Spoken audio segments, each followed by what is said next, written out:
Hello, this is Cho of the Shiny Colors Discord, and welcome to another episode of the Shiny Review. Today we'll be talking about the latest permanent banner featuring P-SSR4 Chiyoko, S-SSR4 Rinze, and S-SR4 Kirikou. Starting things off with Chiyoko. Chiyoko rounds out the SSR4 set for Hokago, and much like SSR2 and SSR3, Chiyoko breaks her typical conventions. So I guess at this point this is her convention?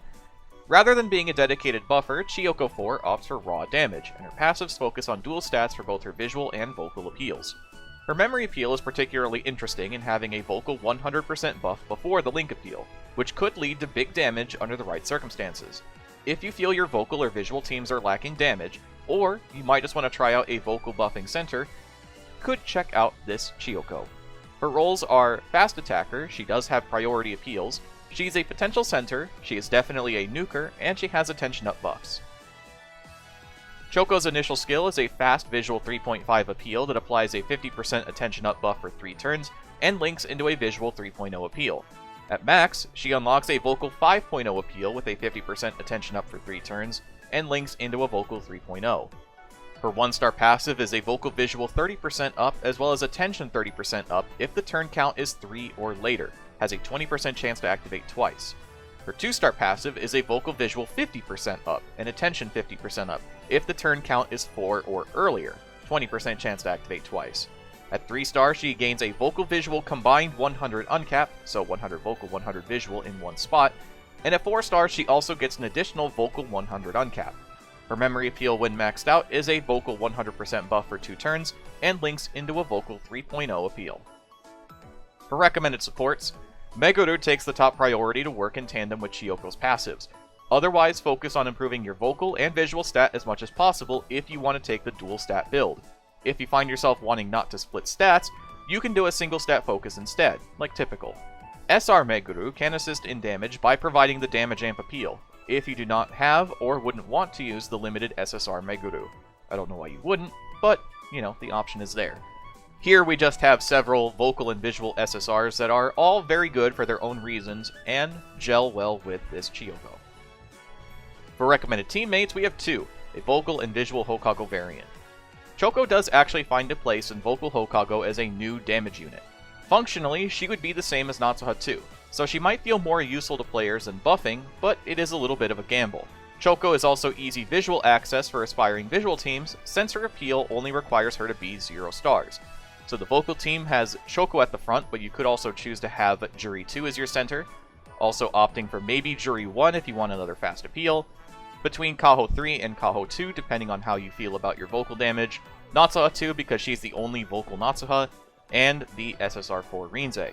The visual variation keeps Kaho 3, but then trades in for Jury 4 and Natsuha 3. Overall, as a center, Chiyoko gets somewhere between A and S. It's a perfectly acceptable memory appeal with a good chance to be much stronger than you'd expect due to the 100% vocal buff. While I don't think she's the strongest memory appeal in the world, it's a great alternative for vocal teams and is a wonderful start for players trying to use vocal Hokago. As a unit, Chiyoko gets an A+. She has good buffs with easy requirements to fulfill, strong appeals that get even stronger through link appeal, and great uncaps for dual stat builds. Chiyoko's a mostly complete package, with one downside with her attention buffs.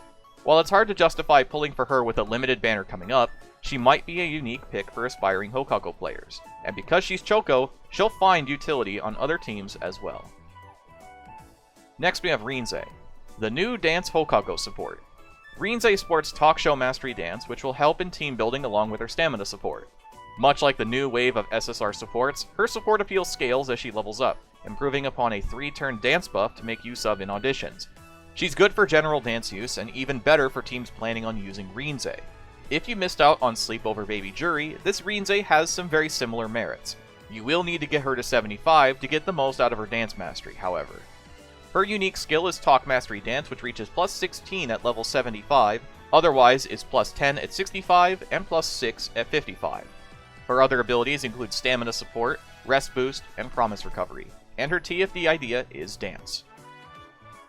Rinze's first passive is a dance 30% up if you are in the dance position with a 20% chance to activate once. Her 2-star is a dance 50% up if your team includes Rinze, 20% chance to activate once. Her uncap at 3-star is a dance 100, and her 4-star appeal is a dance 3.5 that applies a 20% dance buff for 3 turns. Her support appeal at level 60 is a dance 2.5 appeal that applies a 5% dance buff for 3 turns. This increases by 5% per level, so at level 80, this becomes a dance 2.5 appeal with a 25% dance up for 3 turns. Rinzai gets an S. The biggest weakness of this Rinzai, depending on who you ask, will be her talk show mastery, as some would prefer a lesson mastery. That being said, her passives are very easy to use. She has a great 3.5 times appeal, good buffing power, plus stamina support, and good synergy for dance runs. She's a top contender for any team that includes Rinzai and wants to dance, and she's among the better permanent SSRs. Lastly, we have the event Kirikou.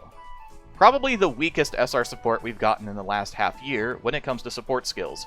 A dance support with mostly vocal-centric masteries, along with a vocal appeal that provides no benefit to a dance team.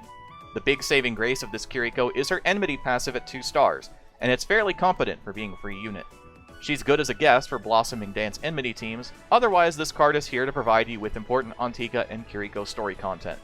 Her only unique mastery is Dance Mastery Vocal, which reaches 1 at level 1.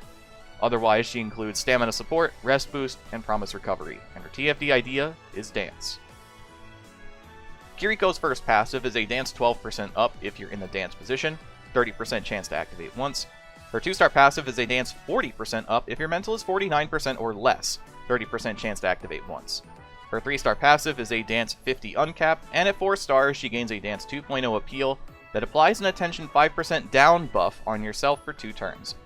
She gets somewhere between a C- and a B-. The variable here mostly depends on how much you value the guest slot when it comes to dance. You could choose other dance units like the Natsuha or Yuika, who are both great contenders for the guest slot for dance over this Kirikou, but if you don't have either of them, she could definitely be in that spot, though I don't know if the merits of her being there are that valuable. Her passive is perfectly fine, especially her 2-star passive. The rest of her, not so much. It's especially hard given the relative competition of Kirikou support cards, and even they compete with more of the standard supports for building. This card's useful for beginners, but maybe not so good if you've been playing for a little while. And that's going to do it for the video today. Thank you as always for watching. We will be back next time in probably about a week or so to talk about the new banner that has already been announced. We'll be seeing a P-SSR4 Tenka, as well as a new support SSR for Mamimi. That banner will be limited. Make sure to have your gems ready if you are a big fan of Tenka or Mamimi.